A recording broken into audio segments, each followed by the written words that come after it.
I wanted to give you an analogy tonight before I go to bed. And it's an analogy of life and reaching your goals is just like when you go to a store. There are certain things that are on the high shelves, the top shelves, and you're not tall enough to reach them, so you have to ask for help. And I think that a lot of people think, and I've been this way, where if you have enough tenacity, if you have enough desire, if you have enough passion, and if it's your destiny, then it'll eventually happen. It'll just come to you. A door will open for you. The people will see your gift, that it'll automatically start to fall in place as you grow. And some people grow and they reach that, potential, future when they're children, and some when they're in their 20s, and some when they're in their 40s, and so on. But what I've learned and what I've practiced and what I've seen and what I'm still growing in is that asking is like the material exchange. Asking is the currency. It's not about what you're asking for. It's about that you have a heart that's willing to receive help, that's willing to ask for help. And people can sense that. I really think that people can sense that off of you or me. I think that when we walk into a room, we bring with us an aura or a sense about us where people can read certain things. And one thing that I think people can read who are in a position to help is somebody who's open to receiving the help. We don't have a big wall up that says, don't help me, I can do it by myself. I think that if we look at our life and we look at the things we want to do as though we were going to a store and we see all of these beautiful things, and some of them are on the really high shelves, but we can't reach that high. So what do we do in reality? We ask for assistance. We ask for a clerk, somebody who's an employee, somebody who knows the store, knows where to get a ladder, knows how to get that inventory. Maybe it's on a lower shelf and we missed it, or maybe it's in the back in a stock room, but they come to our aid and assistance because we ask. And they might even have to announce it on a loudspeaker, assistance to aisle 13 or whatever. In our life, I feel like there's certain things that are higher up on the shelf.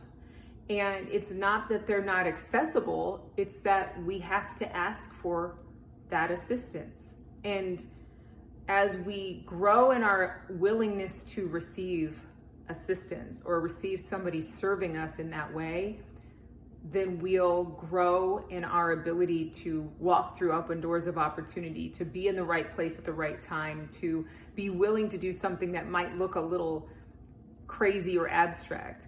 And it's just like a little girl who's at the store, a little boy who's at the store with his or her parent, or maybe just somebody walking in by themselves, whether they're a child or a grown-up.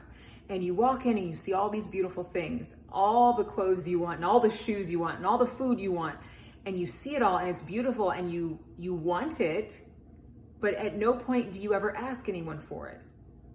In real life, in day-to-day life, we have to ask, may I have, or I will have. The ask isn't always a question. The ask is sometimes a statement. I'll have what she's having. I'll have the croissant. I'll have a latte.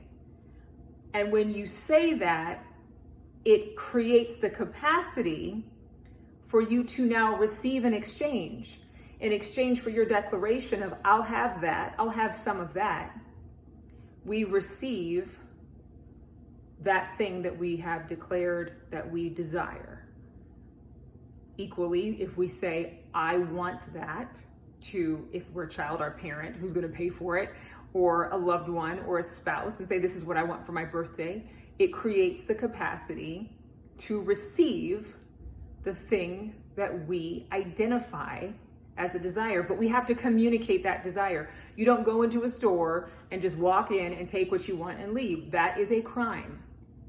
And in our dream life or in our purpose, we can't just take things. It doesn't work that way.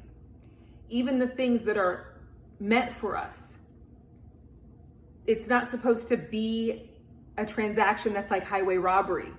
It's supposed to be where we declare what we want, like as if we were ordering our favorite drink at a coffee shop. I'll have, a Frappuccino with an extra shot of espresso, a buttered croissant toasted, and a cake pop because, all in good measure. But we say what we want, or we ask for what we want. May I have? And then we list the things. It depends on who we're with and what we're talking about. Is it okay if I have this? But once we ask or we declare, we create the currency that allows for an exchange of that thing. But if we just walk around in silence, thinking that we have to know what to do and we have to figure it out and we have to do it all by ourselves, or we can just take what we want, or we have to take what's, this is mine. Even when it's yours, it is your right to eat that croissant and that coffee. It is your right to have the meal that you want. But until you ask for it, the merchant is just going to stare at you and wonder, are you standing here because you want to waste my time? And I think in life too often we are silent and we don't allow the expression of the declaration or the ask to initiate the exchange that is required for the help that we need, or for the step that we need to take, or for the item that we need, so that we can move forward and progress closer and closer to the destiny that is already there for us, to the purpose that is already in our heart that needs to be manifest. It's really as simple as being willing to ask for help and willing to say what you want. And we can get specific about what you want, and we can get bold enough to ask.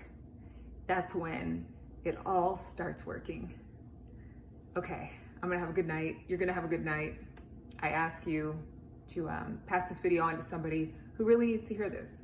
Hopefully it triggers a domino effect of success. In fact, I know it will in their life as they learn the power of the declaration and the power of the ask.